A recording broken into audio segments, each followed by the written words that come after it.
Nelson Mandela once said that a society's soul is revealed from the way it treats its children. Unfortunately, the revelation about the safety of our children is not something we can be very proud of. In 2014, 16,901 children were killed in road crashes in India. And though the numbers have reduced marginally over the years, it's still surprising that a country which has eradicated polio and eliminated neonatal tetanus in the last 1 year has failed to protect its children from preventable road deaths. And yes, those statistics not only reveal the existing policy gaps with regards to road safety, but also the lack of awareness when it comes to us, the drivers. And through this series of videos, we're going to do our bit to ensure road safety and increasing awareness for children's road safety. Exactly, and that's why I, Animesh Das, I'm joined here today by Sergius Barreto. Sergius is Autocar's content development editor. He's an auto expert who's been working in this field for more than a dozen years now. And more importantly today, he's here because he's a dad. Yeah, a dad to Samuel, who's 11 years old, and Sarah, who's 7. And I'm sure his experience will help us uncover some observations or some tips as to how we can increase the safety of our children while we are driving them around. So Sergius, of course we at Autocar India believe that the onus of safety on the roads lies with the driver. The onus is on the adult, in the car. No kid is going to know about car safety, so it has to be the adult. That leads me to my first question now, or observation actually. Driving on Indian roads, you see a lot of adults with their kids in the front, in the passenger seat. Is that really a safe practice? No, it isn't actually. I mean, if you think about it, in a crash, this area isn't really safe. The rear Why is is that?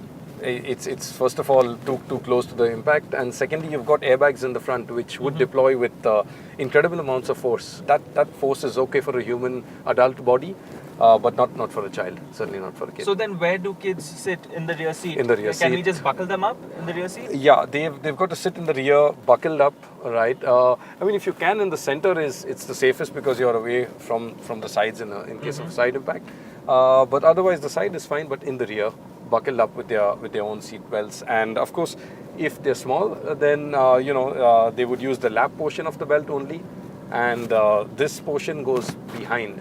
Otherwise, it's going to go in front of their neck or their face. And is there an age limit or something of that sort, or how does one determine when to use the shoulder strap? It's basically height, Animesh. Okay. As soon as the child is tall enough to get this across his shoulder, Okay. well, then he can use this part as well.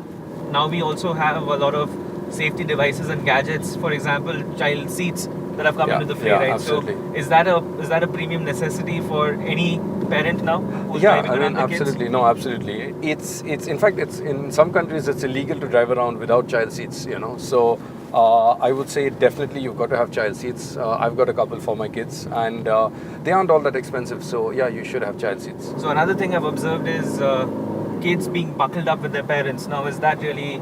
Is that really No, safe? the intention is there, but it's incredibly unsafe because what's going to happen is in a crash, or even if you brake really hard, the child's chest is going to have the weight of your body as well. Oh, okay. So it's incredibly unsafe. The best thing to do is you should be buckled in, the adult, and hold your child firmly in your arms. But that's only assuming you can't buckle them in their own seat. So of course those were the essential safety features, but nowadays all cars have standard safety features like a child lock doors as well as child lock power windows. Yeah. How much of a factor do those features actually play? Oh, they are incredibly important. I mean, the child locks, for example, on the doors, they won't let you open the door from inside. They'll only be operational from the outside. So it's incredibly safe. A child can't accidentally open the door from the inside. Okay. And same with the power windows. With the power windows locked, children can't, lower the windows and put their hands outside. But yeah, in case you don't have power windows and they're manual windows, then you've got to discipline your children about, not touching the window winders and playing with them. Disciplining kids, kids will be kids. How did you discipline your kids into understanding why you're enforcing these rules on them? Yeah, I mean, obviously you got to explain to them about safety, getting hurt. Kids understand getting hurt, obviously, and with Sarah and Sam, I mean, they were in child seats right from the time they were born. So they're used to sitting in seats. And even if they wanted to get out sometimes and, out of the seats and fool around, we'd stop the car and say, well, if they're going to be out of the seats, the car stops. So, it worked. And what about some of the fun features that the car have these days, especially sunroofs? Is it advisable to let kids No. peer out the No, sunroofs and enjoy a drive? No, I've seen that happen far too often. It's incredibly unsafe, obviously. Right? I mean, you forget a crash. There can be even stuff that can fly, into their eyes or into their face and cause small little injuries. So it's incredibly unsafe. So thanks for that, Sergis. With this, we'll end this particular video.